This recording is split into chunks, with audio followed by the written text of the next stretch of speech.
What's up, everybody? Welcome back. This is the Real Film Podcast, and you are currently tuned in to episode 2. Woo! Hey. You made it. You made it. We appreciate you guys for staying tuned in. Before we dive into anything, we want to remind you to definitely follow our socials at the Real Film Pod on Twitter, Instagram, Facebook. Subscribe to our YouTube channel at the Real Film Podcast. Definitely share, leave comments, tweet us, let us know what you're thinking about the content. And if you want to see something on the podcast, definitely shout us out, tweet us, and we'll be sure to try to include that in our future episodes. But thank you again for staying tuned in and keep joining us on this ride. Yeah. Oh, and your honesty. I know, I was getting to that. Okay. To that. So if you don't know, my name is Honesty Tajay. I'm Shaka Bimbo.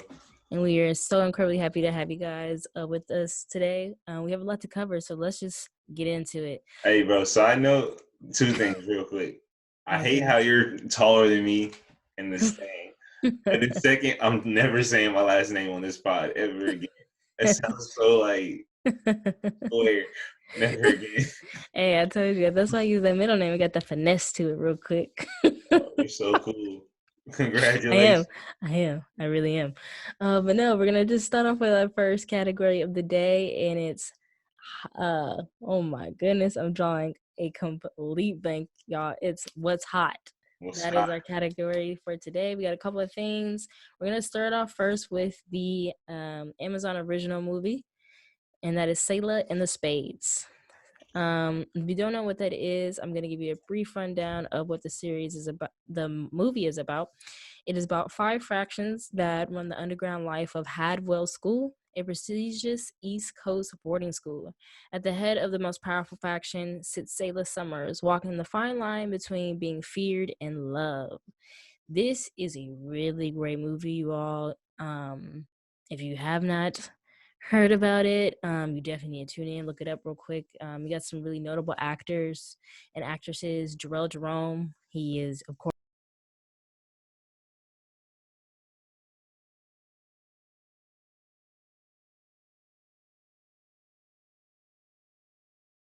The sauce on that. he's very handsome, but he is a Yo. When They See Us, he's a acclaimed winner, an Academy Award he starred in Moonlight, Academy Award Best Picture. He also starred in Corey Wise and When They See Us for Ava DuVernay's Netflix miniseries, where he received a prestigious award as well for that. You also have Lovey Simone. She also plays in Greenleaf, and if you don't know what Greenleaf is, that is also on OWN network. So definitely check out some of these actors and actresses are familiar. You got also Jesse Williams, who starred in Grey's Anatomy. Just a couple of notable actors, and you got some actors who are up and coming, who you might see from a couple of things, and you're like, oh, you know that Leonardo DiCaprio photo where it's like you got the drink in the hand and the cigar. He's like, yeah, you're gonna have one of those moments with a couple of these actors. You know, we'll put that image up there because I know most of y'all know what we talk about if y'all on Twitter. I should hit you with Nick Young face. I don't know what she's talking about right now. I guarantee you the audience is gonna know what I'm talking about. As soon as you display that across the screen, they be like, yes. Because everybody does that. It's like when you like see somebody you know. Is that meme with DiCaprio? Yes, where he's like pointed and he's got the cup in the head and he's got this. Anyways, where we at? We was running down the cast. I'm just saying that some of these people are familiar and some may not be, but definitely a great ensemble. But we're just gonna dive in what the movie is about. So the movie is definitely one of those indie films for sure, and just kind of highlights our character Selah and her coming to terms with she's about to be at the end of her high school experience and all the work she has put on into this boarding school. She needs to now find another predecessor, like somebody to take on the responsibilities that take on the work that she has put in within her faction. Mm-hmm. And if you don't know, she's like the top dog. Spoilers, y'all. She's the top dog of the boarding school, and pretty much she's kind of ruthless, but you learn in the story like why she's ruthless, and it's just kind of like the pressure not only from the people who surround her at the boarding school but also family. And Yo, so what was? Oh yeah, definitely. My bad. You can I continue. was just saying that, that's where you get to notice, where that pressure comes from and why her actions can seem a little ruthless for sure. What you Definitely. about to say? I want to go back to the beginning because like when you first get into it, you're Mm-hmm. introduced to like this boarding school world where there's like five factions. Like the five Mm-hmm. factions are it's like teachers' pets, which are the ones that give out like answers to homework and Mm-hmm. do your work for you. So that's a Mm-hmm. whole little like organization. They got like the Selah and the Spades, which is our main characters group, and they're the ones that are The moving the weight. weight. Yeah, push it too. They're the ones selling the drugs, keeping everybody nice and happy. Yeah. And then we got what's the And the other fraction, it's not hitting me, but no, it's the one with with the parties, the one yeah, that I was going to say the covers the white girl. parties. But hey, bro, the girl that plays her, she's like 27 in real life. She's playing like this high school student. Sailor? No, like the one that's in charge of like the parties. Oh, okay. It looks very young. She looks very young. Hey, Crazy. hey, about to They're say, called the did you? Bobbies. They're called the Bobbies. That's like the Yes. main Yes. spoiler, I guess. But that's like the main little beef between the Spades and the Bobbies, which is Sailor's characters versus hers. Mm-hmm. And the last Mm-hmm. group is the principal guys, like the principal pet, the dude that basically keeps everything underground. So he's in charge of The making sure. headmaster. Yeah, making sure he's in charge of making sure everything's under the radar. So like it's really cool though when you come into this story, how you're Oh, like are you talking about Sailor's right hand man, or are you talking about the actual principal a of the white university? dude. Because The white dude. there's five leaders. Oh yeah, And he's it's like kind the of like, last one. yeah, it's Bob. It's Bobette's one of the head person who's over the Bobettes. It's her partner. It's Tom, two times Tom, whatever his name was. Two Tom. But anyways, I just think it's dope how like we're like pushed into this world. And it's Mm-hmm. like you're immediately like in the middle of it. They don't do a lot of Mm-hmm. like was exposition to really Mm-hmm. build it up. It's just that little bit about the factions and then we're in it. And I think that's just Yeah. super dope to make you Mm-hmm. just have to fend for yourself. And another thing I saw looking at the woman talked about, her name is the director's name? The director's name is Tay, Ty Tay let you say it.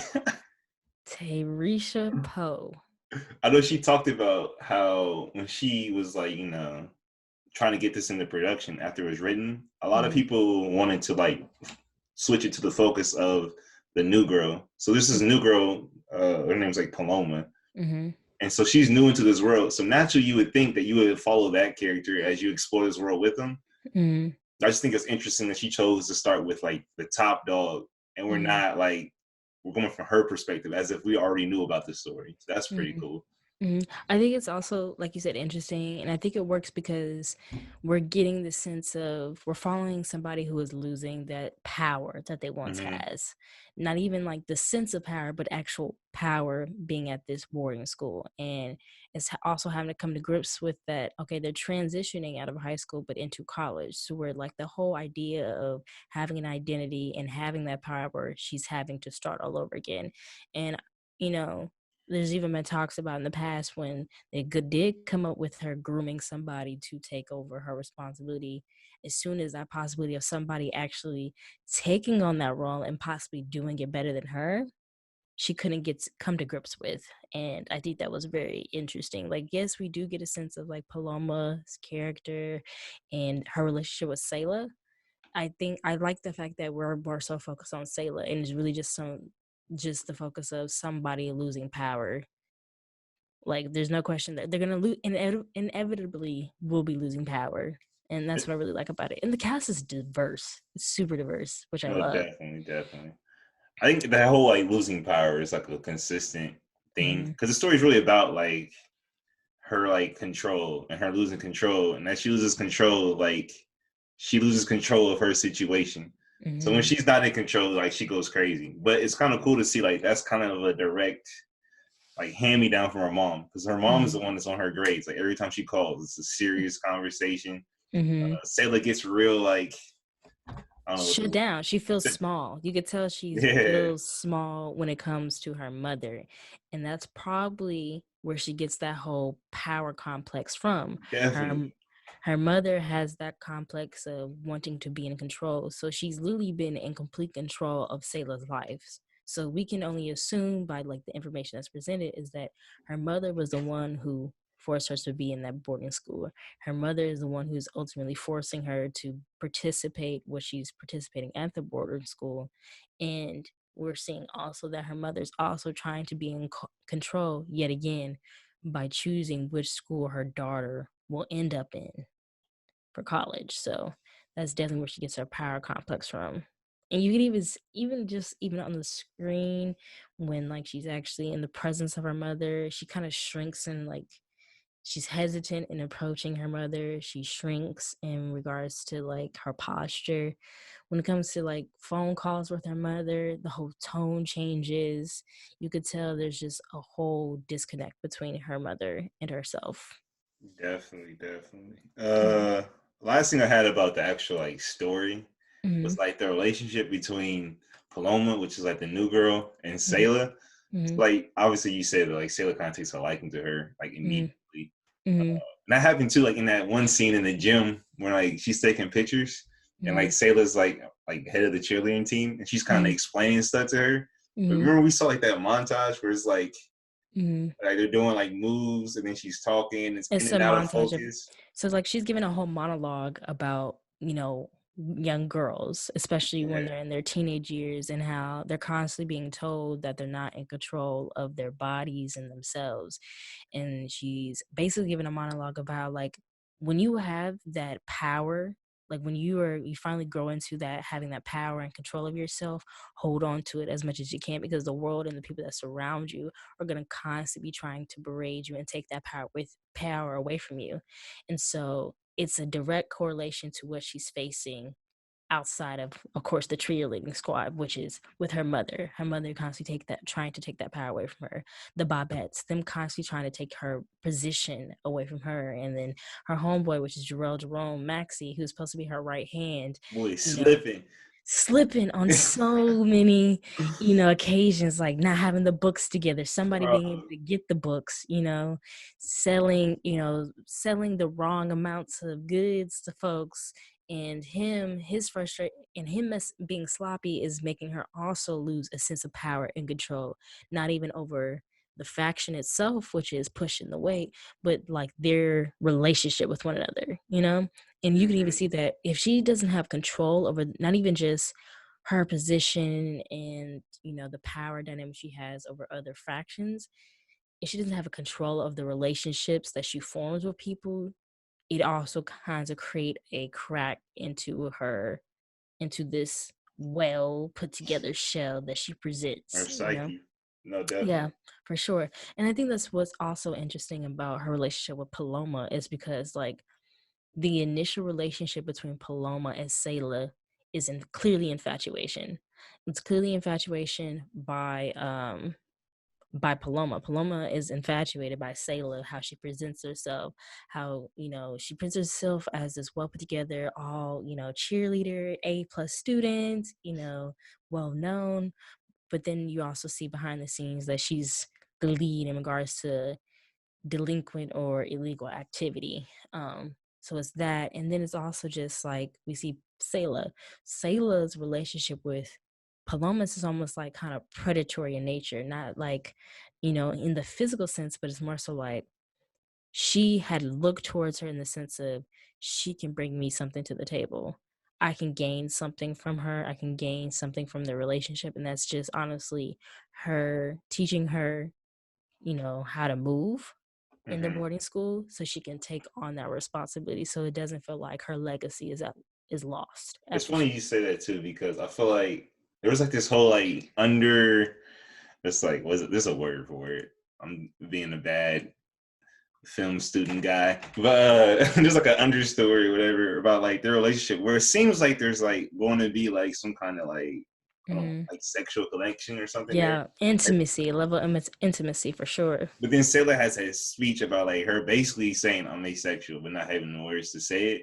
And Mhm. so I didn't know if this was like a moment where she's like discovering, like, oh, like this is what I really am or not. Mhm. But then Mhm. as we see the story goes on, it's like it's almost like Selah, like she's just interested in using her. It's totally predatory in nature. And then Paloma's the complete opposite. Like she's real, like free flowing.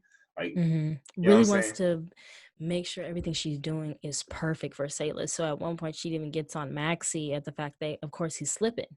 And here's somebody who's new in the game, and Maxie like, bro, I've been down here through it with Selah, and you're coming out of nowhere trying to tell me how to handle business. But it's just literally like Paloma has a connection with Selah, and maybe it's on a mental, maybe it's on a spiritual, but I think we're seeing for Paloma is the possibility of also being physical.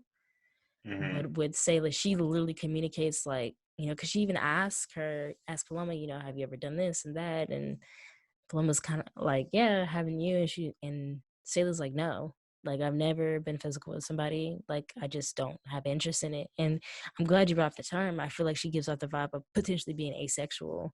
But I think it's also like, okay, she could be very well asexual, but it could just be like, you have to think about it. That whole intimacy level that you have with somebody, that's considered being vulnerable with somebody.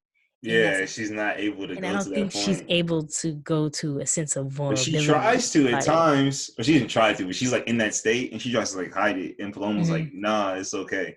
So we Mhm. see her like cracking her shell. And even like it's kind of cool because like the filmmaker, like she doesn't explicitly say like what's going on with that. It just kind of Mhm. lets it be. I think the Mhm. best moment we see that is when like Paloma's like sitting in this window and it's like Mhm. just a long shot. It lasts like 10, 15, 20 seconds.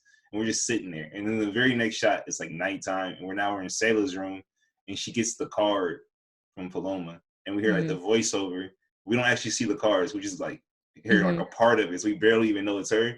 And the Mhm. very next shot is like Selah looking out the window for Mhm. like the longest shot in the whole film. It's like a Mhm. 25-second shot. Mhm. Mhm. So And it's I, purposeful to show us that there is yeah, a sense of vulnerability and intimacy that she has as a person itself, but then also with Paloma, because like even the language that was used into in the postcard that she had gave Paloma, like it was intimate kind of language too, like my love, like you know. yeah. Come So. over here too, real quick. I guess because I know we're about to run short on time. But Mhm. I was talking about the craft or like just the techniques. I also thought it Mhm. was dope how they would like use the camera and the editing to Mhm. create a sense of like surrealism or like like out of reality, out of body kind of thing. And you first see Mhm. that when they're like smoking in the woods and Mhm. like the camera is like having all these weird motions and it feels like almost like you're in a dream.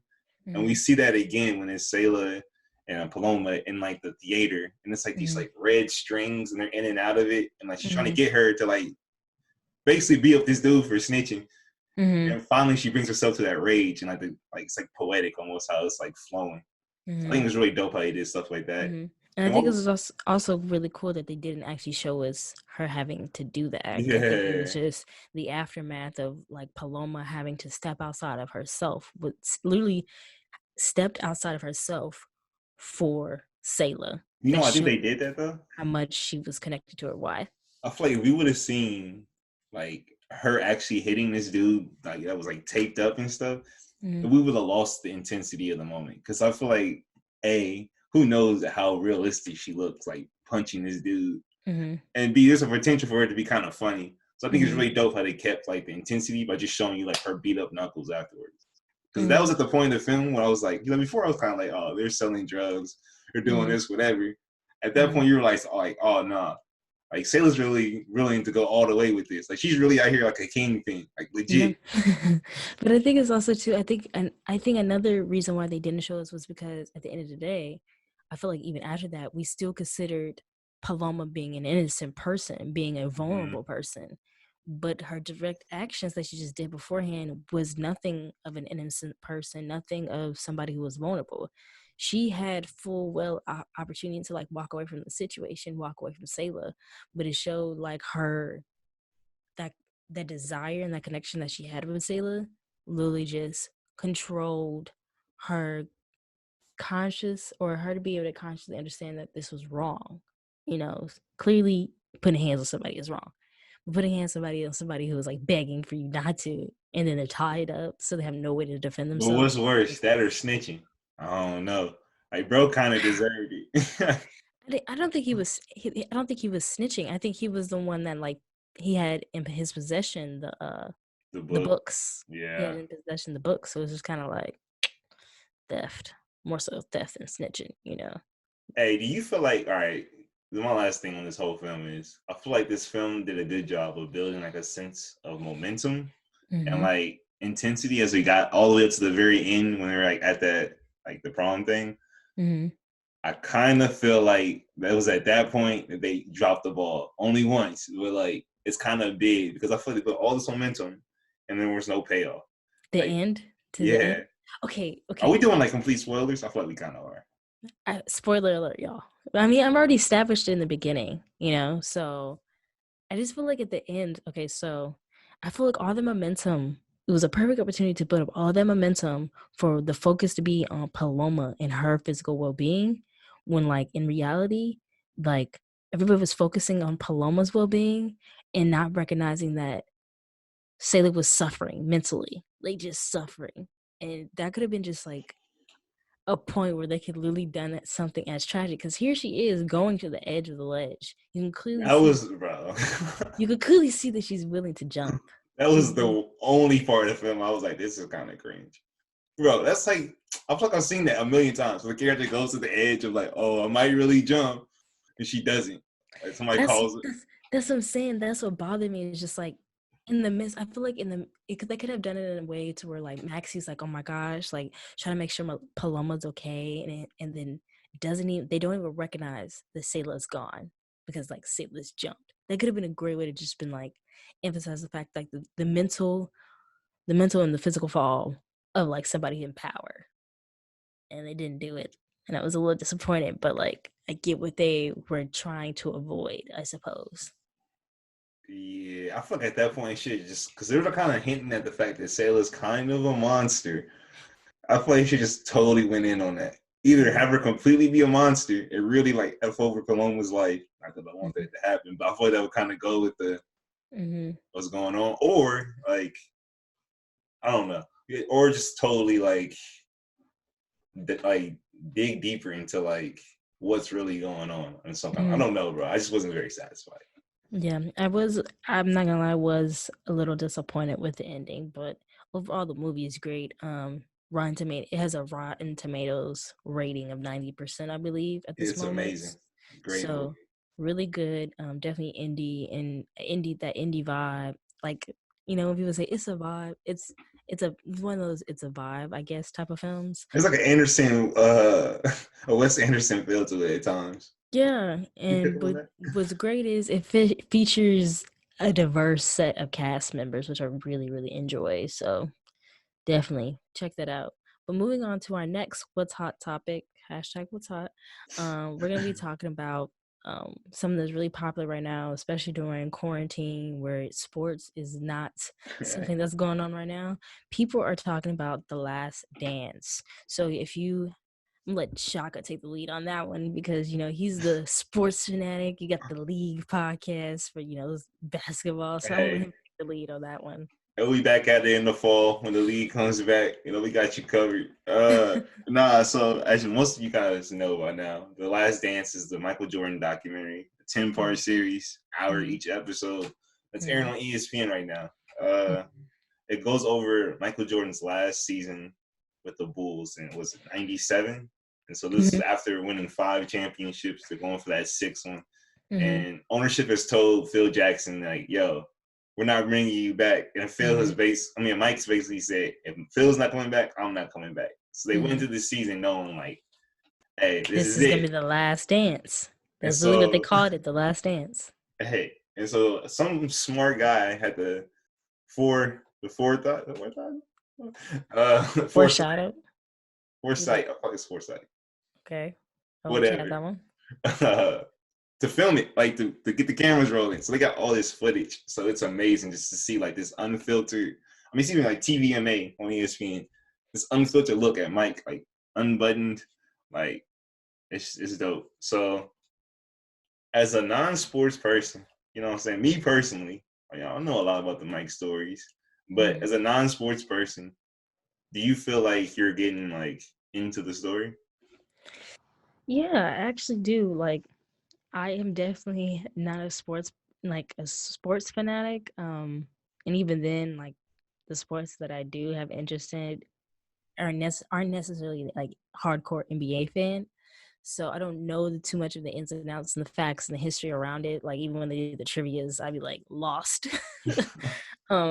But I'm watching it. I'm definitely feel like it's definitely a unfiltered kind of like inside scoop to what was going on. Not even just with Michael Jordan, which I really liked, but the team itself, because you got Dennis Rodman that they like kind of like highlight, and him being on the team during that season, Scottie Pippen, Philip Jackson, the coach, and then Jerry, the general Jerry manager. Cross. I had Yeah, no idea who this guy was. It's just so crazy to see like yeah. who's Like it. I had no idea about. Not saying I didn't have no idea about these players. Of course, I know about these players. These are great players, Yeah, but I didn't know too much into the details that affected them on and off the court. And I feel like me watching it is a great way for like those headlines that was happening then, us seeing the behind the headlines. What definitely. was really affecting them and what was really happening business wise behind the scenes that affected them on the court. So it was definitely worth it. Um, did I gain new information? Definitely. Was there some things that I had already knew for sure? Has it changed my opinion on a lot of things? I wouldn't say so. Like not really. My opinion is kind of like the same in regards to like certain players or like certain business people and like the game itself. But I definitely think it's a great insight to it, especially right now when we don't have sports going on right now. It's Hmm. definitely a great way because I love documentaries. So it's a great way for me to like know about that, 97 run with the Bulls without like necessarily having to do a ton of research on Google and all that. So, Yeah, for sure. I definitely want to talk about this last, like, well, specifically episode 5. mhm, But before we do that, I did want to like, well, for one, shout outs to what's his name, Jason here.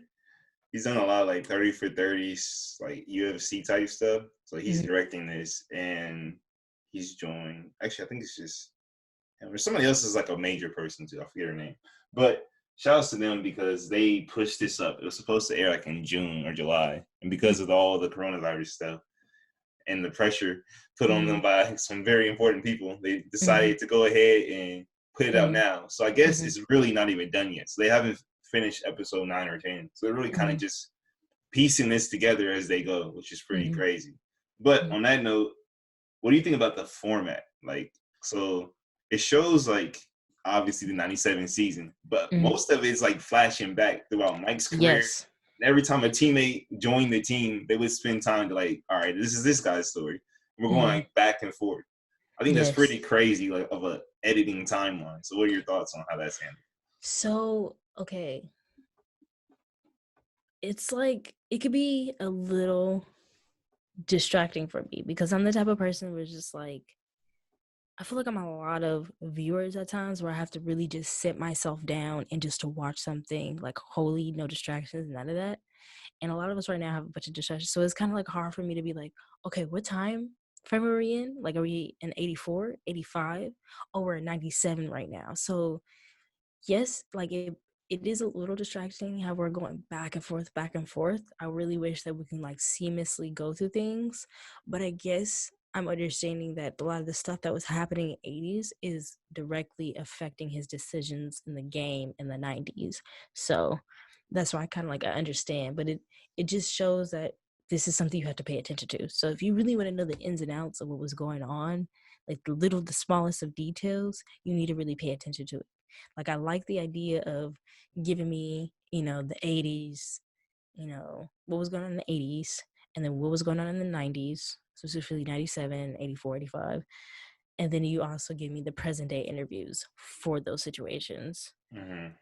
But I feel like it's like I'm getting like three different time frames and I'm jumping all between all of them, which could be a little bit hard. I think it's funny too because like I can't really tell. Actually, I do know. I feel like this doc is for specifically people who are basketball fans. Michael Jordan, you know, not just Michael Jordan fans, people that are really NBA nuts. So I Mm-hmm. think this documentary kind of takes an assumption that you know Michael Jordan's career. So Mm-hmm. it feels the freedom to be able to like hop around. Where Mm-hmm. somebody that actually knows things is like, oh, okay, yeah, I remember that moment. Oh, dang, I forgot when he went crazy on the Knicks in the garden, blah, blah, blah. Where someone that Mm-hmm. doesn't know these moments, I always felt like, man, this probably is kind of like hard to like Yeah, keep I track feel of like where we're at. it's a little bit hard for me to keep track, and it's just like I want to be one of those people who's done with it, be like, I learned so much from it, and I feel like, okay, I learned something, but I'm also still very confused. Yeah. And I definitely think, like, of course, it's on ESPN. It's brought to you by ESPN and Netflix, if you did not know that. Mm-hmm. But it's definitely for the people who are like at home right now, who already are in tune to sports and in tune to ESPN, and are definitely like, dang, sports is not happening. What's my substitute?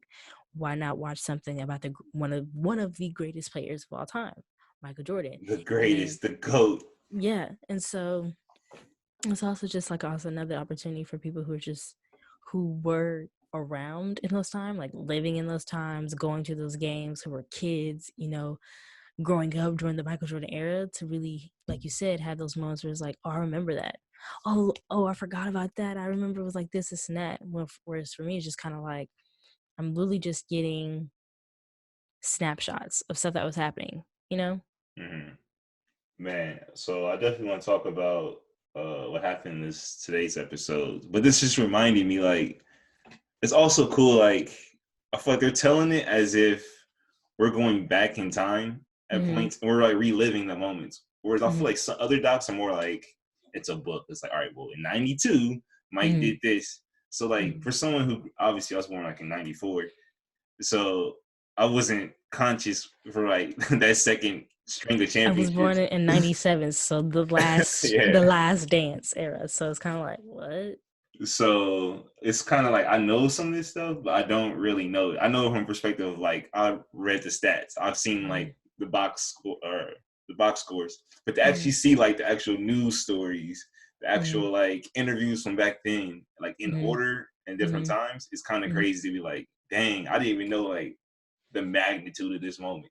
So that's Mm-hmm. cool. But we can go ahead and get into some things that just happened. Mm-hmm. So this episode kind of started off with the whole like be like Mike thing. They showed like the Gatorade commercials. We even Be seen like Mike, drink Gatorade. we even saw like the Spike Lee stuff, um, Yeah. uh, and all that kind of stuff. So there's always just been this thing like in basketball where it's like different eras. There's like different guys who are like the face of the league. So way back Yeah. in the day, like in the '70s, you had like Dr. J, like Julius Mm-hmm. Erving. He's like the guy with the fro, the Mm-hmm. swag, the Mm-hmm. cars, the women. Mm-hmm. Like he's the first like swaggy superstar. You know what I mean? Mm-hmm. And then we have Magic and Bird in that battle. And that's kind of like boxing. You have like the black people are rooting for the black dude in LA and white people rooting for Larry Bird in Boston. So there's like this whole like country is split. Two Mm-hmm. amazing players, great personalities, whatever. Mm-hmm. And then we have Jordan. And Who this was is literally the all-American dream. so yeah, this is also at the time when David Stern, who was the commissioner of the league, was trying to make it a global game. So we even seen Mm-hmm. like how they were in the Olympics and all that other stuff. Mm-hmm. And so Mm-hmm. Mike was like the child of the swaggy Dr. J, the Mm-hmm. successful businessman in terms of like making basketball money of Magic and Larry. Now this is this guy who's like brought up to be like, all right, we have all these lessons. Now you're gonna be this perfect person. Embodiment of all of them. So Mike had literally had nothing that we saw get out. Like we didn't hear about anything bad. We didn't hear Mm-hmm. about him smoking and drinking. I mean, he had the cigars or Mm-hmm. whatever. Mm-hmm. So like, what do you think about this image that he had to live up to up until this point in his career? I think he didn't do a great representation of saying basically he had a lot of pressure. Like that he had a lot of pressure to the point where it could literally drive somebody insane. Somebody who was truly in love with playing the game and competition could literally be like, I'm done, I'm over it, because of the pressure from the league and the pressure from the media. Mm-hmm.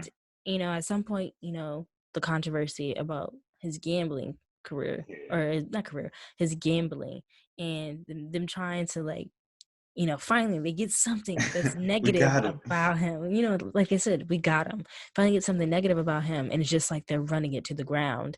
And he even talked about like most of the times where he has a little sense of peace is when he's alone in a hotel room. And I'm like, that is terrible as a Literally, he's sitting in person. the hotel room like, bro, the only time I have to myself is if I sit in this room. Yes, and then you guys come and bother me. That's what he says.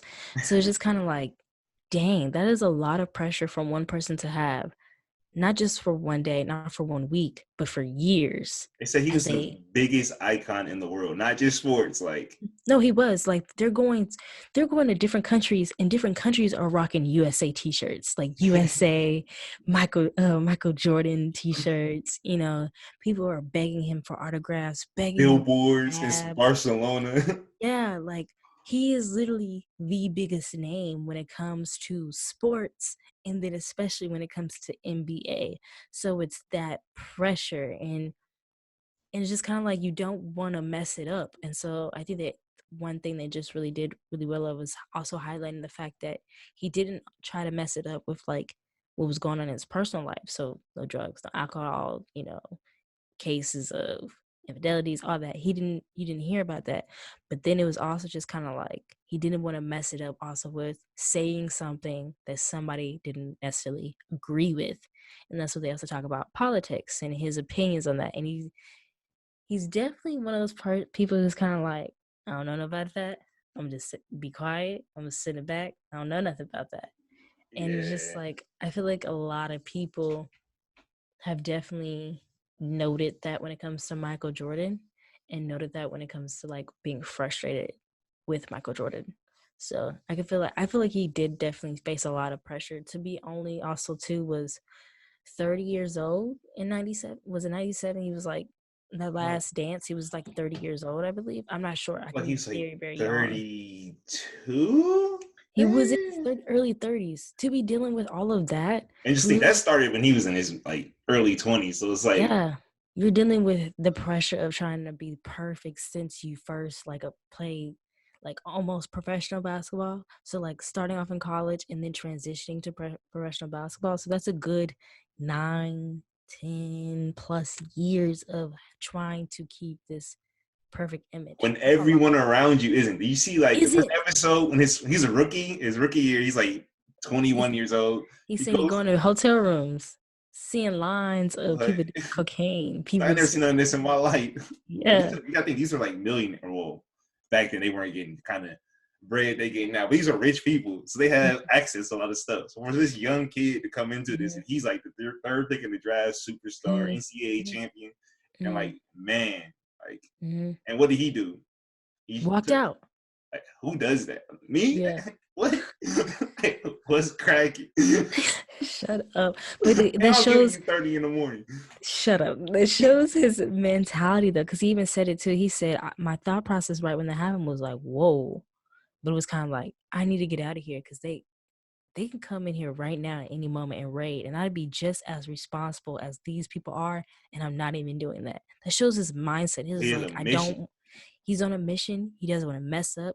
Here's an opportunity. He's trying to be the best at it, best out of doing it, and he's not trying to do anything that will jeopardize himself of doing that. That's a lot of pressure to place upon yourself, and that's a lot of pressure for the world, not just NBA, not just sports fans, but the world is putting on Michael Jordan.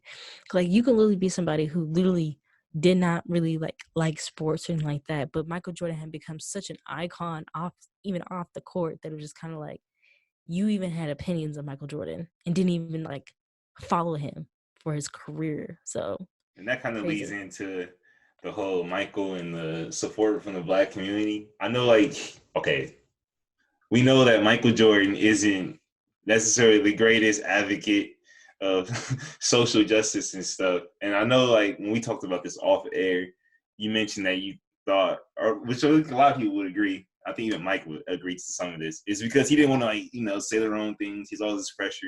And so he doesn't want to be controversial in any way because it's going to mess Mm-hmm. up the bread and it's going to mess up his Mm-hmm. image. Will mess up the Mm-hmm. image, mess up the bread. And Mm-hmm. so me personally, I feel like obviously, yes, that has a lot to do with it. But I think that when he said that, like, I didn't know this guy, Mm-hmm. and so I mean, I'm not about to support him. Mm-hmm. He's like, I'm an athlete. Like, I'm glad that Muhammad Ali was an activist too. I just never saw myself in this way. I So he just really, saw himself as an athlete. Yeah.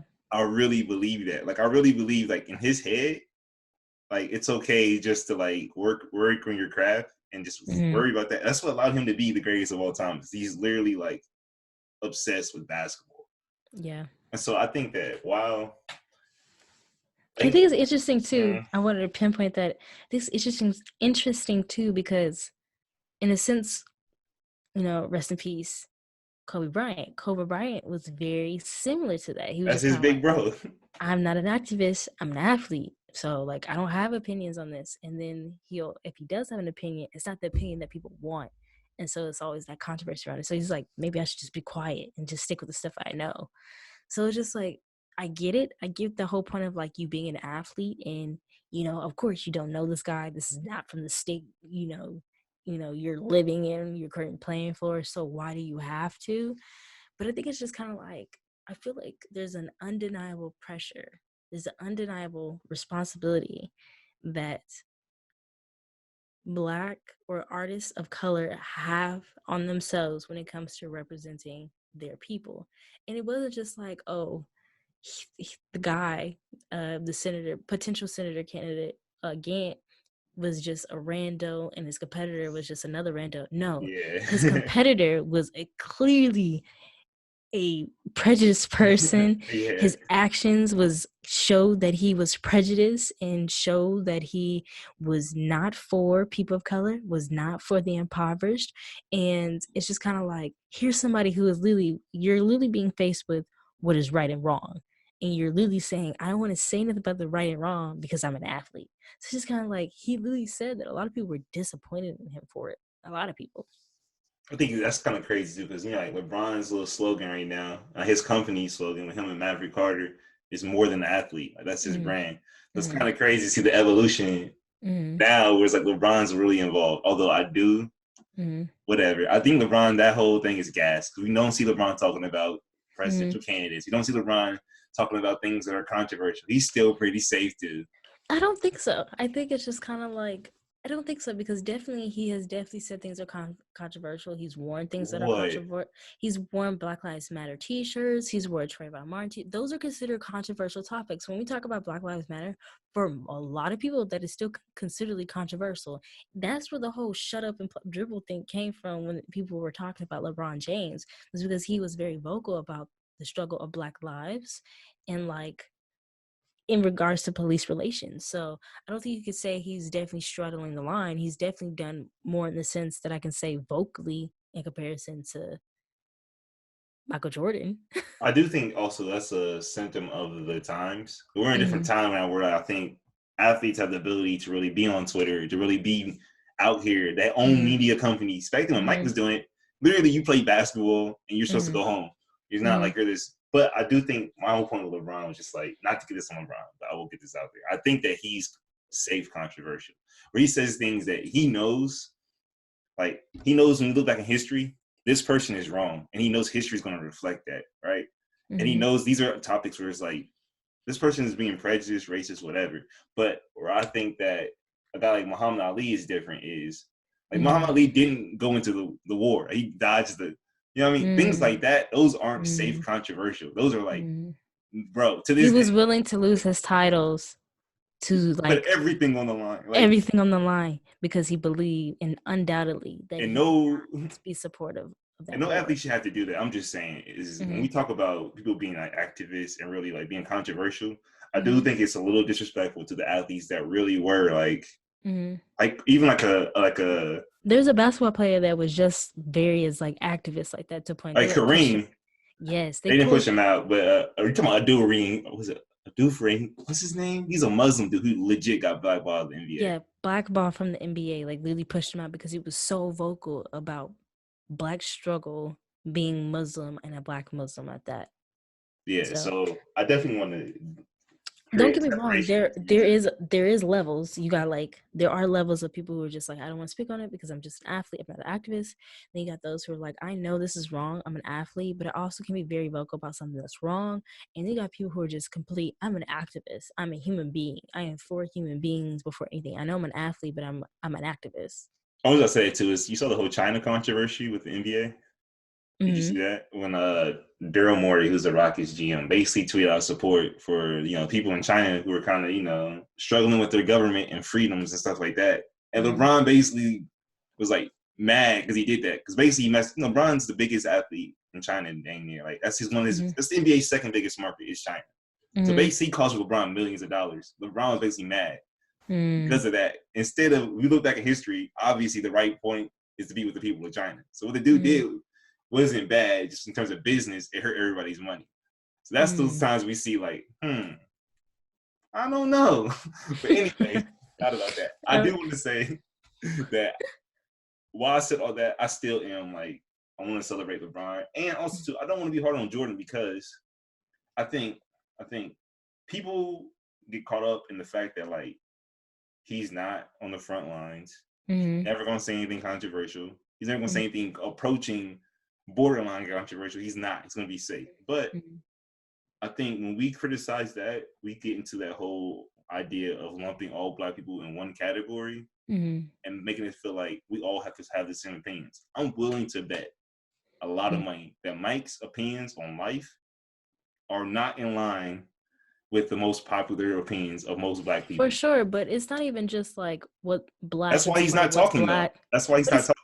it's not in just in regards to what's support of what's Black and just Black voices and stuff. I think it's just also just like over the years, you could even look at today. It's just more so: are you going to be a voice of something that's clearly wrong, or are you just going to be one of those people, a part of history, who didn't say anything, who were still just as equally wrong? Yeah, I definitely agree with that. My own point was just the fact that I think that a lot of the reasons is he doesn't talk is because his opinions aren't in line with everyone's opinions. In the same way, it's okay to have Black Republicans to a certain extent. Now, don't get Mm. me. There's He like there's said levels to he it. said Republicans wear Jordans too. Whoa, but no, but obviously there's different levels to this. But I'm saying is like it's like Stephen A. Smith, right? A lot of Black people don't like Stephen A. Smith because he feel like he's a sellout. He's corporate. Mm-hmm. But my Mm-hmm. thing is, it's okay for Black people to feel like I want to work in a system. I want to be corporate. And for Mike is the ultimate example of a Black man in suits. He was always buttoned up, dressed up. Mm-hmm. We don't have these images before Mike. Like Mike is the guy that had all the I nice was I wear. wouldn't say that we didn't have those images. I just feel like there was a scarcity of them. I I'll don't just think say on that. the level of Mike, like literally the A level biggest. mark, of course, yeah, definitely Look, not. look, look. You can't not have the camera on Mike. So that means every day in America in the early Mm-hmm. 90s, you had this Mm-hmm. Black man on TV, the most powerful man in pop culture was a Mm-hmm. Black man in a suit. Like that Mm-hmm. image is because of Mike. Like that's not ignore the fact that he went and avoided controversy for 20 years in the NBA public life. Mm-hmm. Like now, how many athletes do you know on that level of success, whether it be the Mayweathers, the Tiger Woods, whoever, who successfully navigated that? Bro, you just mentioned two people who had complete But controversies. no, I'm Those are saying this: not the who's the best biggest golfer? examples. No, I'm saying who's the face of golf? Yeah, Tiger Woods. Who's the face of boxing? The most successful boxer of all time, financially. Like right now? Floyd Mayweather makes $300 million a fight. Hmm. No other boxer is even. When he fought Conor McGregor made like 150 million less than him on that fight Mm. because Mayweather is the biggest name in boxing history in terms of financially Mm. controversy. But we could be running on and on and on about this topic. But ultimately, if you have not been watching The Last Dance, check it out. New episodes are every Sunday, so make sure you check those out. We're gonna move along to our next topic, so we're not running on you guys. But the next topic is: are you still watching? So it's funny that we mentioned documentaries, specifically docuseries. The Last Dance is going to bring us to our next topic, which is you can't handle the truth. And this topic primarily focuses on the ideas of narrative biographies and the controversy that surrounds them. So we're going to start off by like different little points when it comes to documentaries or biographies, specifically biographies, and how much they straddle the line of being narrative and how much they straddle the line of being true depictions, like true biographies, the facts, the idea of being inspired by versus based on a true story. So there are a number of films out here that or undoubtedly do not like is a lot of misinformation that surrounds a lot of films, where things that you connected with for biographies and you think like, oh my god, like wow, like this was happening, you come to find out that like, oh no, this didn't happen at all, this was just something someone chose to come up with to kind of like drive the story together. And so for example, you got like movies on Netflix, Self-Made, which is about Madam CJ Walker, the first black woman self-made millionaire, millionaire, billionaire, excuse me, from hair products, you know, the hot comb and her straighteners, creams, and all that. The movie itself, it's like visually appealing, it's beautiful. You got Octavia Spencer, you got Tiffany Haddish, you got Blair Underwood, great actors in the film. But then you soon find out there's a lot of things in the film that weren't actually accurate. So for example, Tiffany Haddish, who plays her daughter, turns out Tiffany Haddish was not actually lesbian, was not actually like, there wasn't the person she was infatuated with, the woman she was infatuated with and was intimate with, she didn't exist. Um, for example, Tiffany Haddish's husband never burned down the place. There was never a fire. And that was like a big like driving focus of the fact that she wanted something bigger in regards to like a factory and all that. The whole competition that she had with the woman who believed that Madam CJ Walker stole her hair serum ingredients. You know, the woman never followed her all the way down to the different city that she lived in. The woman never was just as on top of her as they try to make it seem. And the whole idea of the fact that Madam CJ Walker constantly struggled relationship wise and with these other women because of her being dark skinned and them being light skinned. That was never a thing. In fact, the woman that in Self-Made that is supposed to be like her antagonist throughout the whole film, there's no evidence to support that this actually was someone who was biracial, who was even a hint of having European ancestry in them at all. This was something that was believed to be manufactured to drive the storyline and the division amongst these black women based off of colorism. That's just one example of a movie. We got other examples like The Greatest Showman. Everybody loves that movie. Great musical, features Zendaya, Zac Efron, Hugh Jackman. Great lineup. You get like Danny Newton's daughter, and it's a great lineup. Great movie, too. Yes, won so many Amazing accolades. songs. Soundtrack, great soundtrack, man. Won accolades, nominations, and everything for that film. Turns out, like the whole movie, the whole characters and Zendaya and Zac Efron's characters weren't real at all. Um, they were actually just made up fictions to drive the whole storyline around the idea of like these two people who are from two different cultural, racial, you know, groups being connected with each other, falling for each other during a time where it's considered taboo and it's like racial dynamics. That didn't happen. And then Greatest Showman, the person himself, like he was literally made profit off of the exploitation and abuse of black, brown, and those with disabilities. Like crazy. Like if he could have made money off of literally just cutting open black, brown, and disabled people, he would have definitely done it. He was a cruel person. Like let's not, I think it's crazy. The Revenant, the whole bear attack didn't happen. Him having a son who was half indigenous wasn't true. Him having a wife who was indigenous wasn't true. And so many things that are just not making sense for why why you would put that in there, and you love to say it's a biography. So we're gonna first talk about the fact that, Shaka, like, what's what is the difference that makes these films acceptable when they're metaphorical and biography so films? so definitely we can all agree the reason they do this is because movies have to be more exciting and Mm-hmm. more like put together in terms of like compartmentalized, I guess, Mm-hmm. than real life. You know what I mean? Real life is way more like it's way more boring. So they Yeah. have to like heighten up stuff to make it sell. But I do think, like you said, there's a difference between metaphorical reasons and Mm-hmm. metaphorical like devices in terms of doing this, and Mm-hmm. then just like taking a famous person and completely like changing their life, right? Mm-hmm. So like your examples, the Madam C.J. Walker one and the one about P.T. Barnum, like the greatest showman on earth. These are like famous people who we can go in a book right now and look Mm-hmm. up like crazy details about their life. Like not Mm-hmm. crazy and like they're doing wild stuff, but just in terms of like we can see like detailed accounts of what they were doing. So we can really fact check these people. Mm-hmm. These also people that are famous and have, there's opinions about them. And so they're trying to, in a way, affect public opinion on these famous people. Whereas the one like The Revenant, this is a guy, Hugh Glass, who we would have never known. It doesn't really matter in the grand scheme of things, like if it's accurate or whatever, because I think the whole point of that film was just to convey a struggle. You know what I'm saying? It's more of Mm-hmm. like a metaphorical, like against all odds, this is what frontiermen had Mm-hmm. to deal with in this time when it's like obviously no technology, you're in the woods, whatever, and just Mm-hmm. showing you like the struggle of or what humans can put themselves through and what they can accomplish. And it's a story of revenge, right? So they really Mm-hmm. want to heighten up the revenge aspect. I feel Mm-hmm. like that's okay because almost like Fruitvale Station, right? Mm-hmm. Fruitvale Station has a lot of inaccurate things too, but they're all there because they're trying to create this sense in a 2-hour period. So they need to like fill it with things so that you can get on the same page and continue with this story. I don't get that same feeling in The Greatest Show on Earth. Based on Mm-hmm. what they changed, that was just more so like, yo, this is a totally different story.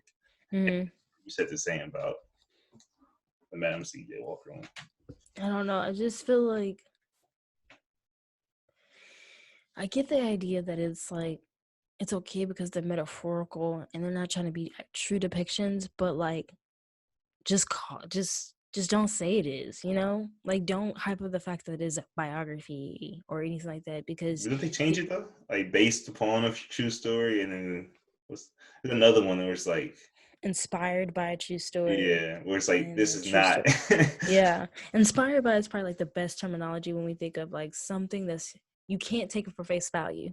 You Yeah, know, this is where somebody's creative control for this story took away. I don't know. Cause like I'm the type of person I really enjoy biographies. I enjoy documentaries. So I love finding out something about a person and then boom, I'm hit with the fact that it didn't really happen. It's kind of like you lied to me, you know? I Or feel you. just or maybe just like maybe if films were to take the opportunity, okay, like we know this isn't fact for fact based, how about we just like let you know at the end this is what really happened, you know? Do you know they most of them do that little whole like citation of like they lived for 50 years after this with their wife and child on the frontier, like something like that, where it's just like this is an opportunity for you to pretty much let people know, hey, this didn't really happen, it is what it is. And I don't know. I just feel like my hopes get high when I see stuff that's like about biographies and documentaries or whatever, or about a historical figure, only to find out like at least a good 60% of the stuff that was in the film did not happen. It's a disappointment. But I think that moves on to our next part of, this topic is snapshot of people's lives versus their entire origin stories. So what do we deem more acceptable, or what do we look for more when it comes to biographies? Some examples are Roxanne on Netflix. That's about Roxanne Shante, great female rapper who influenced a lot of other rappers in that late 80s, early 90s era, specifically Nas, um, inspired by Roxanne Shante. Worst beat picker in the game. What'd you say? The worst beat picker in the game. Shut up. I'm I'm not sad. going. I'm I'm not sorry. even go there with you. And then Blindside. So Blindside, they hyped up this whole idea about this woman who was brave enough to take on this burly, beautiful, innocent black man who didn't know anything about the game of football. And we brought him home when I saw him walking late at night. The same night, I brought him into my home. That didn't happen. You know, Roxanne Shante, a lot of people, you mentioned like, people like your father and other people were a little bit disappointed at the Shout fact outs that to this Kevin. this was just shout out to him. This was just a Snapchat of Roxanne's life, and people were hoping for the whole story of like how she got popular and what made her popular. Because, like, for example, when Roxanne first blows up, it's just kind of like, oh, she blows up. She's like, oh yeah, my name's the paper mama, or I'm on the radio mama. It's kind of like, it's nothing that Yeah. shows the ins and outs of how that happened. It's more so just on her relationship with her mother and the relationship she had with an abusive partner. It's just kind of like people were wanting more outside of that. But I mean, if that's her story and that really took up most of her, I suppose, life, especially in the music industry, it makes sense. But then when you got The Blind Side, it's kind of like this lady, like, she was first off in The Blind Side. The lady who plays the mother, Sandra Bullock's character. She literally was one of many people who helped that young man, get on his feet. And second thing is, she didn't allow him to be in her home as immediately. Not saying that she had to, but the whole idea that she took him in the same night, that didn't happen. They literally said, like, him moving into that family or being adopted or taken on by that family was like 4 months after like meeting each other. The whole notion that he didn't know anything about the game of football, that wasn't true. And in fact, the person who it's about, the young man it's about, Lily said that he was highly disappointed in the film, and he literally felt like it was disrespectful and a slap in the face, that they trying to make it seem like they had to teach him the game of football, like he had nothing, he didn't know anything about it, he didn't know how to attack, none of that. He was already somebody who knew about the game of football, who was already interested in the game of football. It's just with grooming, he got better at the game of football. Yeah.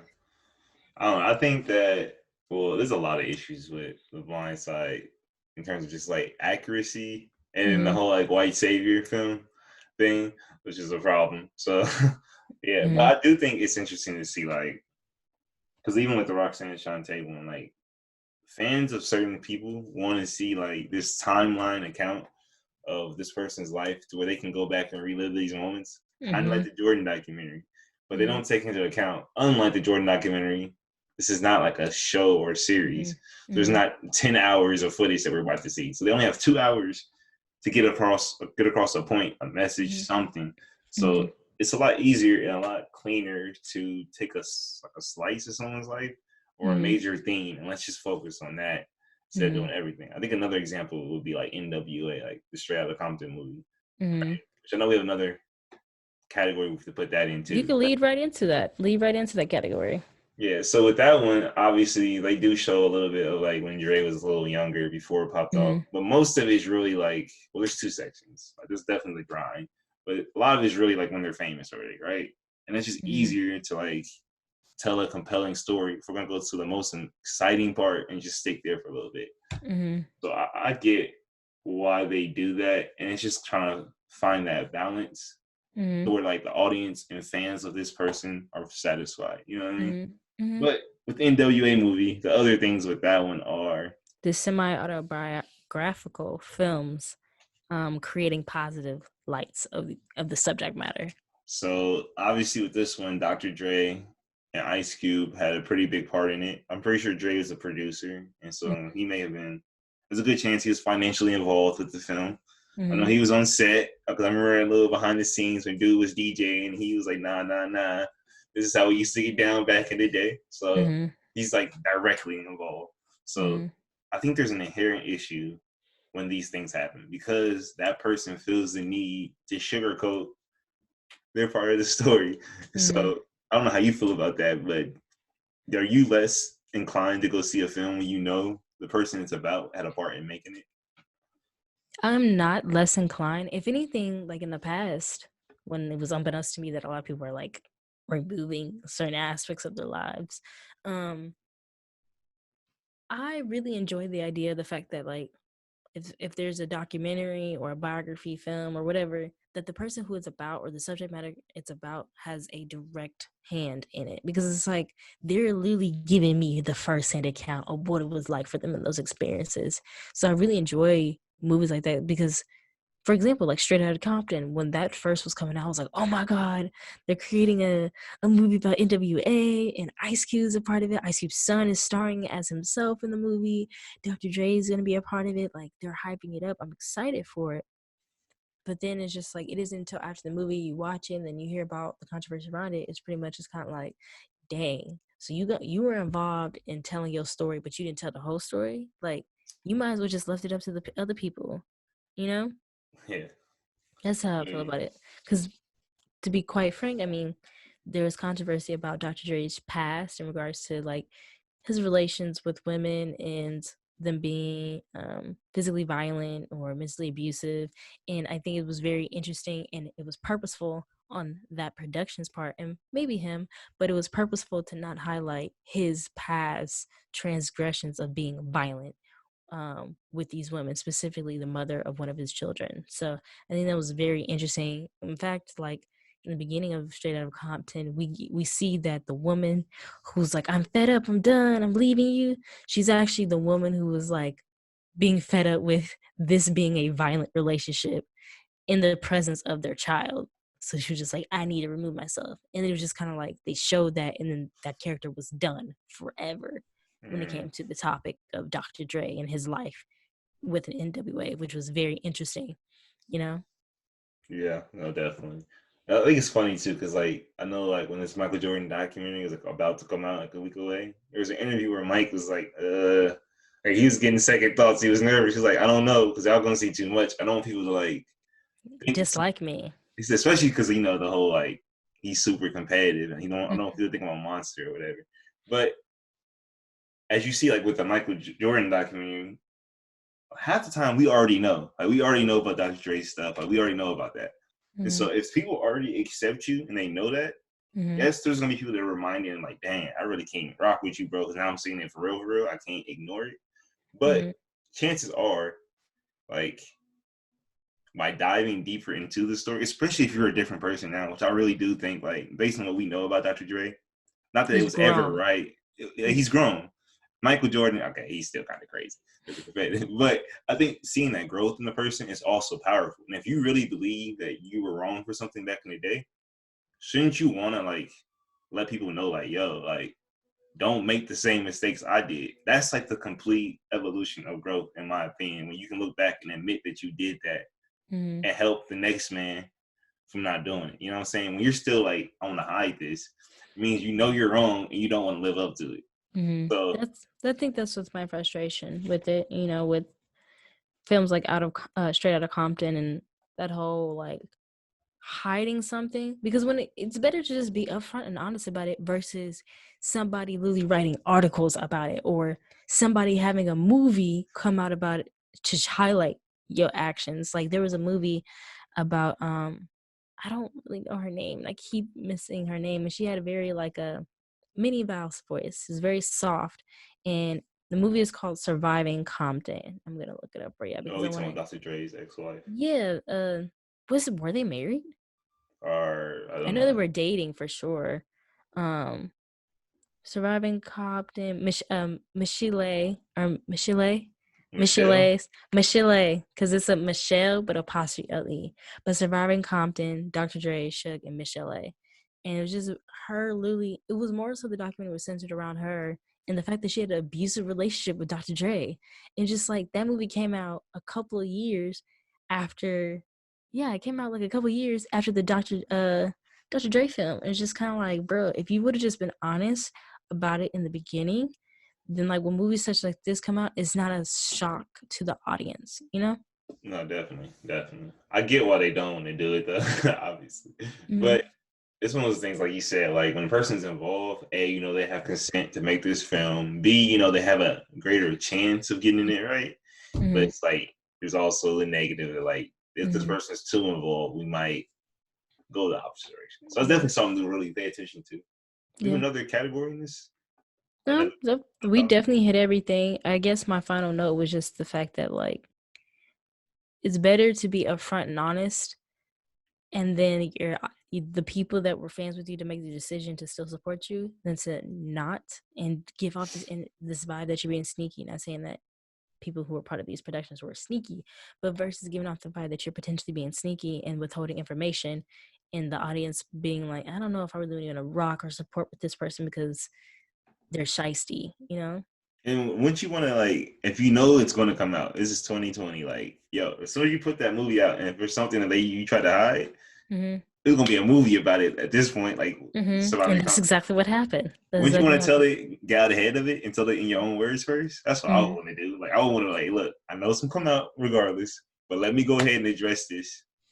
I think I'm gonna highlight one thing that I think that was like a really good example of like the people, um, the subject matters being involved in the production of their documentary. And I think which is one of the best representations of creating like a docu-series or biographical like series on a subject matter was New Editions with BET.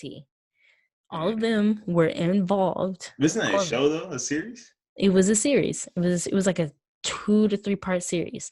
All of them were involved in the process of telling their story of being in the band, but it was a very it was like a real honest reflection of their life. Like they highlighted the fact that one of them struggled, like one of them was willing to highlight the fact that he was abusing drugs. Bobby was willing to show that he was very like the oddball out of the group because he was always like he was fighting or in direct opposition to people in the group, doing drugs, drinking, not having a lot of work ethic, had this whole me attitude. Then you had the idea, then they also showed like the fact that some people were jealous within the group. Like it was very honest. It was a very raw depiction. And I think a lot of people, my mother even was one of those people, she had said that, it made me love them even more. Mm. She said me seeing all that they had to experience and all that they went through as a group and as individuals made me love them even more as artists. You Mm. can only gain stuff like that if you're open and upfront. So that's all I'm gonna say about it. Unless you got something else to say about it, I think we can move along to our next topic, Mm. which is keep it short. Um, we are going to be discussing the web series Sorry About That. So if you don't know about this web series, it's brought to you by Stupid Films. That's their YouTube channel. In the story, they just came out. Showrunner, director Matthew Antonino. Shout outs to him Yes. and all the crew. It's a Mentes production. It was released on April 20th, 2020, and it's literally the story is an actor moves from Zanesville, Ohio to Atlanta in order to pursue his dreams of becoming an actor. He can crash on the couch of his cousin who goes to Spelman. What could possibly go wrong? So that's pretty much just a story of somebody trying to have their big break. But what I like about it is just how it looks, the colors that's used in like the film. Like whoever edited this did a great job. um Definitely it's set in Atlanta, so it's definitely going to be highlighting the people in Atlanta, the diverse, the demographics of Atlanta. It's just really cool. And like we talked about, here is another subject matter of like short, series where the subject matter is on on an awkward black male. We don't see too many of those, and I really enjoy this, seeing this because I feel like we can credit it a little bit with the show Atlanta. A little bit. All right. I don't want to turn this into like the hater pod. We did just spend like 20 minutes hating on documentaries.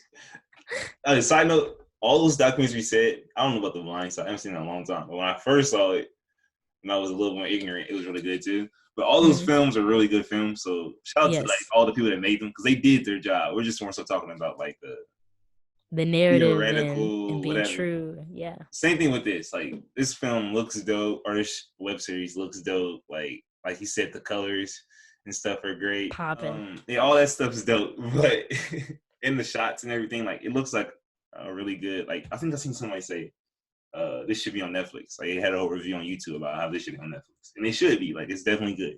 But I'm not gonna sit here and say like it's a little bit inspired by Atlanta. For one, it's literally in Atlanta. Atlanta. And the dude does kind of remind you a Of lot. Childish Gambino. But he's like the funny. Even more awkward, cordy It's like version. it kind of feels like a spoof of Atlanta. Mm-hmm. Like it's like the more out there version of it. Mm-hmm.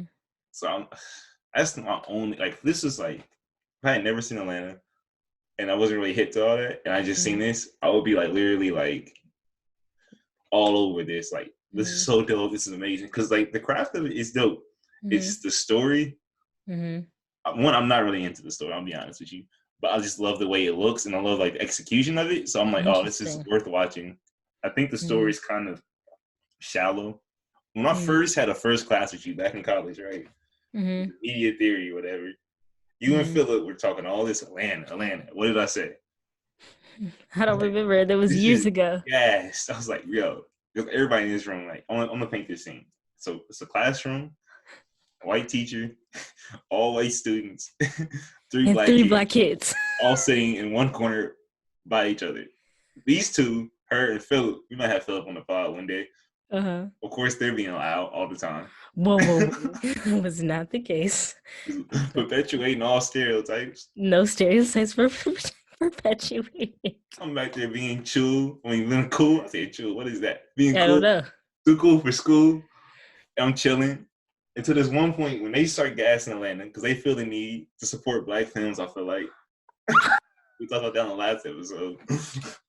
I'm like, yo, I know it's a room full of white people. I'm not supposed to say this, but it's not that good. Like, it's cool. This is before like season 2 and like later on. This is like early Atlanta.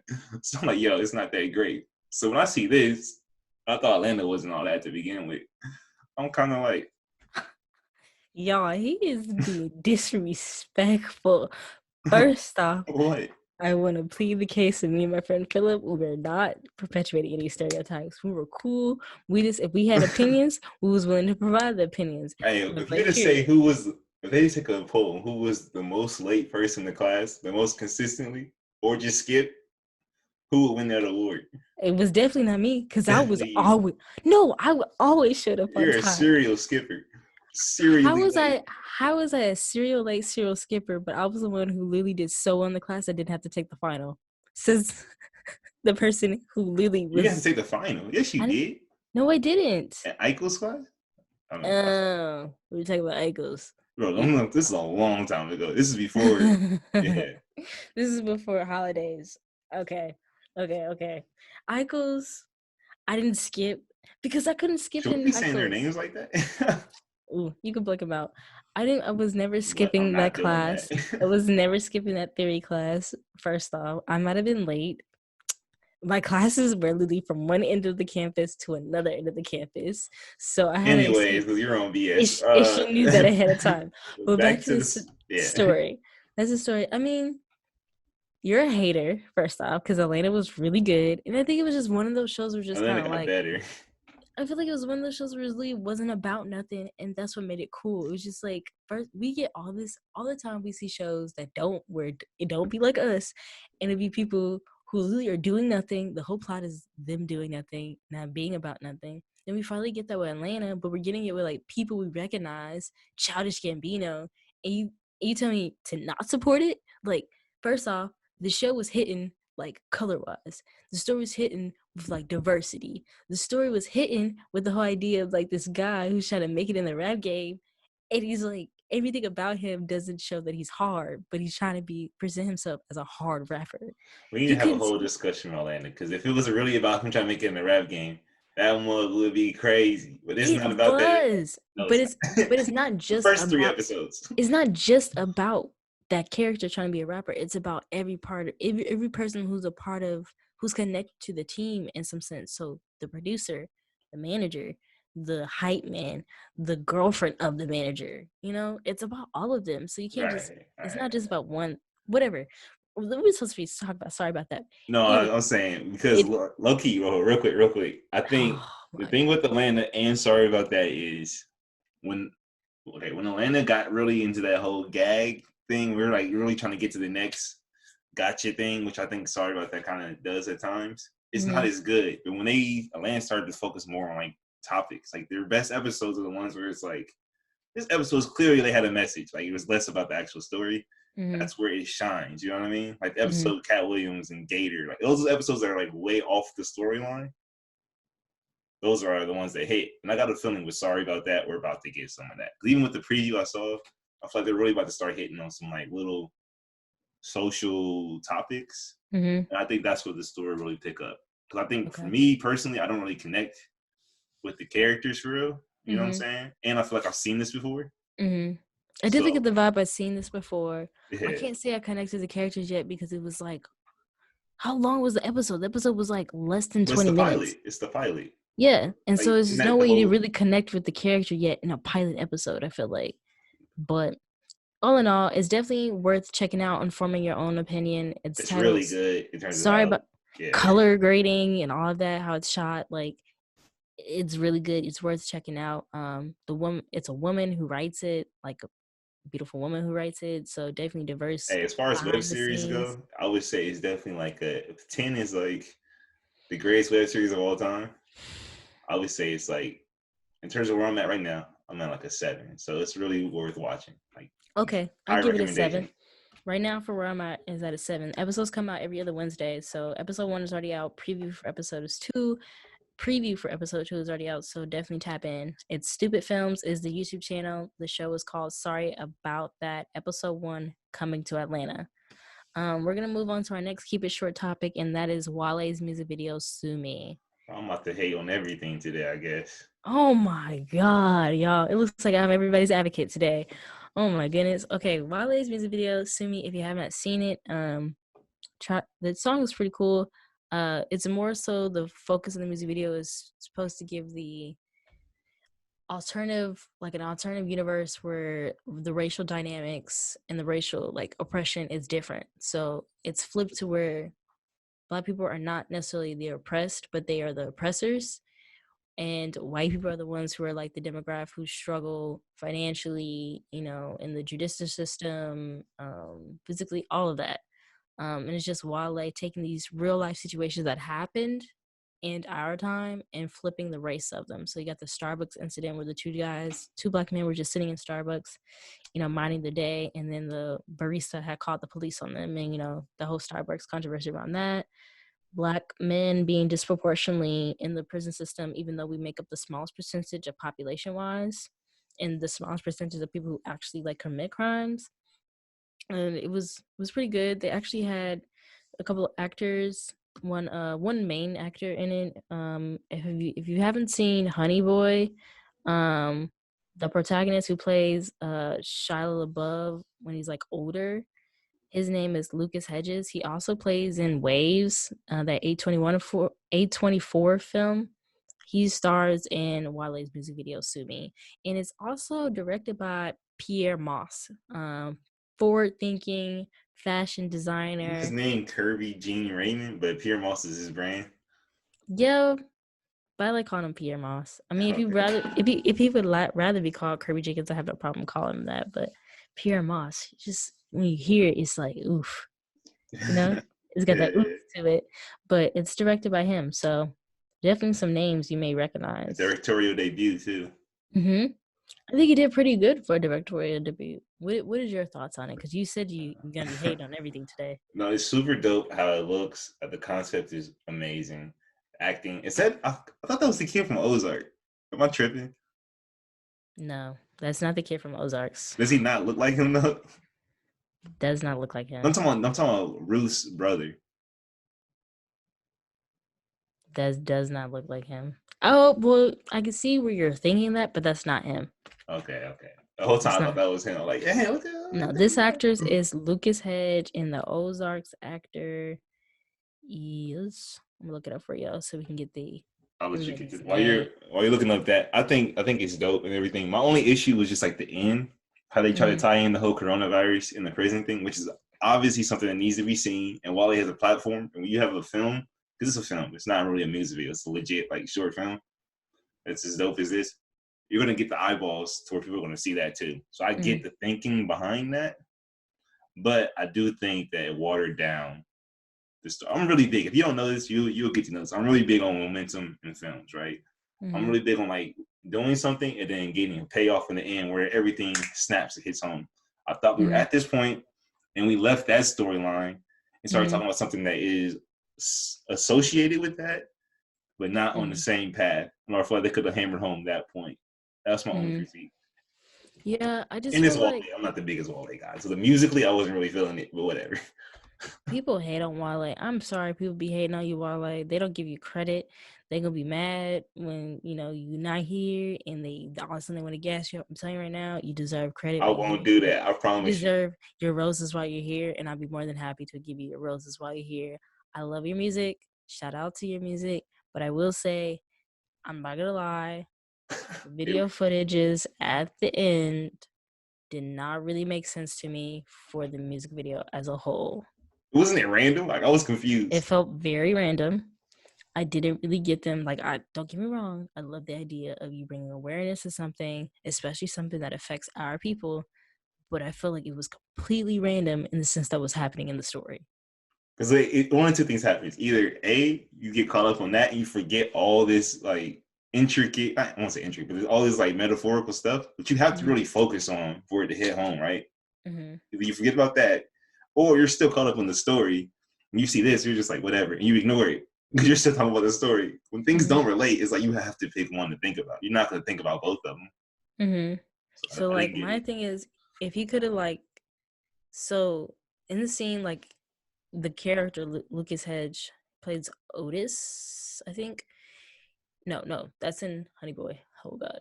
Okay, Lucas Hedge, he literally like goes to see his dad in prison. I feel like if he would have just showed the fact that like people are dying right there in that narrative Yeah, form in prison due to the coronavirus, it would have and then made more showed in sense. the end that black men, specifically the people in prison, are dying from coronavirus, or so black men and women, then that would have made way more sense. But I just felt like you said, I just felt like it was very random. I think it was I feel like he felt like he needed to be timely to something that's happening right now. And that Mm-hmm. was just his way of being like, all right, checking it off, making sure I raise awareness about this versus actually creating a narrative around that. Like you created the narrative of the prison industrial complex. Here's another way you could have inserted how messed up the prison industrial complex is and still be timely. Yeah, yeah. As that was my thing. Don't get me wrong, it was shot very well. The song is pretty good. You know, Kirby, shout out to him for his directorial debut. You got like Lucas Hedge in it, so like the acting's on point. I liked the idea of flipping the roles of people's races when it comes to these certain highlighting disparities and racism in modern like America in the world. But I just felt like the ending was a little bit out of place with the actual footage of prisoners dying due to COVID-19. It just felt out of place, but that's just me. No. Before we move on real quick, that sums up Wale for me. Like, it's like Wale is obviously talented. In terms of like poetry, that's why you like him. But he's an amazing poet. Whatever. I don't even like poetry like that. Oh shoot. We know, I we don't know. dislike it. I hate when people speak poetry. I rather read it. You about to say you hate poetry, but like if you all the type of films you like are like poetic in a sense. Then they have these monologues, which is like poetry. Like I just don't like when I'm sitting in a room at a talent show and it's 5 people in a row telling me these poems, and like 3 of them kind of suck at delivering it, and the other 2, the poem is stupid, but they're really good at delivering it. So I just don't like. well, I'm just saying. well, I wonder what he thinks about my poetry, y'all. I'm not even gonna Nah, God. you and Chevy did y'all's thing. I remember that from way back in the day. That was really good. Like, y'all actually practice, unlike everybody else. I hate amateur poets. That's what it is. Amateur poets got the whole game messed up for everybody. Wow. Anyways, First off, last note before we move on. Spoken word poetry has influenced so much. Spoken word poetry has influenced a wave of films, has influenced a wave of music, and has influenced a wave of literature. So you know to what not else like inspired everything poetry, you love? You know what's what? inspired everything you love? Birth of a Nation. Revolutionary film. I Techniques know. amazing. I What know. does But that mean? it's a prejudice film. Yes, I know. I know. But I'm just saying that like you can't just shit on it all entirely. You gotta respect it in a sense, I I did guess. respect it. I don't like amateur poets. They get on. I hate when people try to be deep and they're not deep, and that's what I hate about Wale. I feel like at times he tries to be too deep, and like he's not connecting. Like he didn't really think it all the way through, and it doesn't hit for me. Whatever. And Okay. I hate his personality when We're it comes not. to Nope. Meek Mill Nope. and how he Nope. like was crying on Twitter. Nope. We're That whole not gonna thing. do that. We're not gonna be talking about Wale like this. Very talented artist though. Pen We're game gonna is stupid. Not gonna we're lie. gonna move on. We're gonna The move on. boy's nice. Yeah. We're gonna move on to our next category, our final He just gets in category his of the own way night. too many times. Shut up. We're gonna move on to our next category, excuse me, and that's in the queue. And so this is where we talk about a couple of films where we think you definitely need to check out if you have not seen. Um, I'm gonna let Shaka start off with his in the queue suggestions. All right. It's the Keep it moment we short, my all man. Keep it we all short. been waiting for. The hottest documentary in the world that's not Michael Jordan related. It's your favorite, America's favorite. Hold up 1 second. What's his real name? I All already right. know where this is going. Nah, all right. I'm talking about Tiger King, in case you didn't know. You Yeah. should know by now when I said America's favorite. I mean, Tiger King, obviously. What's this dude's real name? Do you know? No. Did I watch it? Oh, you didn't No. even watch it. I What just what have no interest in it. what a But I scrub. respect the individuals who do Joe have. Exotic. I don't know his real name, but Joe Exotic and Carol Mm-hmm. Baskins. I know you guys seen a little Carol Carol Baskins. Basket. Yo, that look is hard. This is little kids. This thing is crazy, bro. Like, look. Is it bad if I talk about white people right here? Stop right there. Stop right there. I'm just gonna go ahead and say this. I think there's a lot of stereotypes about like, Disclaimer, his opinions are his opinions. My opinions are my opinions. I think there's this whole stereotype of like black people like being thugs or whatever. Obviously, there's a stereotype about that. Being crazy, the guys with guns, they're killing each other in Chicago. Mm-hmm. You know, the Mexicans, there's all kinds of stuff about them. Mm-hmm. You know, people from Middle Eastern parts of the world, there's all kinds of things about them. What we don't talk about enough is, and this is only a small portion of people, not talking about everybody, but some of the craziest people in America, some of the scariest people are lower income white people. They play by a different set of rules, okay? Yeah. And the unpredictable, very. I don't know where I'm going with this, but I'm just saying, Joe Exotic embodies this, bro. Every time I thought I had a handle or I knew what is going on, bro was like, nah. Hold my beer. I'm gonna take this to the next level, bro. There's literally hundreds of hours of videos of him talking about how he wants to kill Carol Baskins on internet TV. Then when he goes down for it, he's surprised. But like I'm talking about, he's talking about, yeah, this is for you, Carol. He pulls out his gun. He's like, this jar right here, I'm gonna have your head in it. And he's surprised. He's in jail for, all right, spoiler. He's in jail for attempted murder, right? Yeah, it's crazy. Like all the people he meets along the way that pushes him from this somewhat innocent zoo tiger lover animal enthusiast to this guy who's literally his main mission in life is two things: profiting off of tigers and destroying Carol Baskins. Like the path to that point is insane. Just watch it. It's crazy. Wow. Wow. Well, I'm gonna refrain from that one. Who knows Also, what time will say? I said some groups of white people. No. I agree. Okay, like there's some groups of different races. I'm saying I'm gonna refrain from watching things. it. I mean, if I have some free time and I'm like, hey, ain't nothing else, then I'll maybe check out that. But for me, I just personally have no interest for it. But I know that is a hot topic amongst people. People are definitely like messing with Tiger King and the crazy stuff that went down with Joe Exotica and Carol Baskin. People making TikTok songs about Carol Baskin. Quick example. He married these two dudes, right, at weddings. It was like a couple of three.